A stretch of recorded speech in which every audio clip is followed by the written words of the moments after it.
தொடர்ச்சியாக இருந்த மன கஷ்டங்கள் தீர்வது, பணஷ்டங்கள் தீர்வது, முதலீடுகள் பெரிய அளவுக்கு ஏற்படுவது, தொழில் சார்ந்த விஷயத்தில் அனுகூலங்கள் காணப்படுவது, உத்தியோகத்தில் ஏற்றங்கள் ஏற்படுவது, கடல் கடந்த அனுகூலங்கள் காணப்படுவது, தெய்வ காரியங்கள் திருப்பணிகள் செய்வது, தெய்வ கோயில்களுக்கும் உங்களுக்கும் ஈடுபடுவது, ட்ரஸ்ட் போன்ற ஆக்டிவிட்டிஸ் நீங்களே செய்வது, உளவார பணிகளை மேற்கொள்ளக்கூடிய அமைப்புகள் ஏற்படுவது, வேலையில் இருந்த சங்கடங்கள் பரிபூர்ண நிவர்த்தி ஏற்படுவது, அடிமை தொழிலிருந்து தனிப்பட்ட தொழில் தொடங்குவது, கூட்டாளிகளுக்கும் உங்களுக்கும் இருந்த பிரச்சனைகள் நிவர்த்தி ஏற்படுவது, கூட்டு தொழிலிருந்து தனியாக தைரியமாக இறங்கி எல்லாவற்றிலும் சக்சஸ் ஆகிறது என்று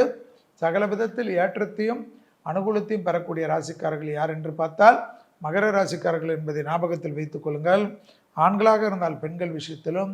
பெண்களாக இருந்தால் ஆண்கள் விஷயத்திலும் 2022ஆம் ஆண்டு 26ஆம் ஆண்டு கவனமாக இல்லை என்றால் தேவையில்லாத ஒரு குடும்பத்தில்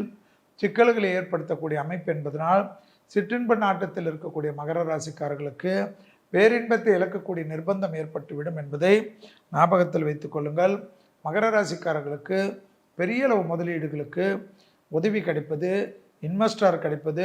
ஜாயிண்ட் வெஞ்சர் ஏற்படுவது, பெரிய நலபலன்களை வாங்குவது, ஆக மொத்தத்தில் முதலீடுகளுக்கு குறைவில்லாமல் இருப்பதெல்லாம் ஏற்படும்.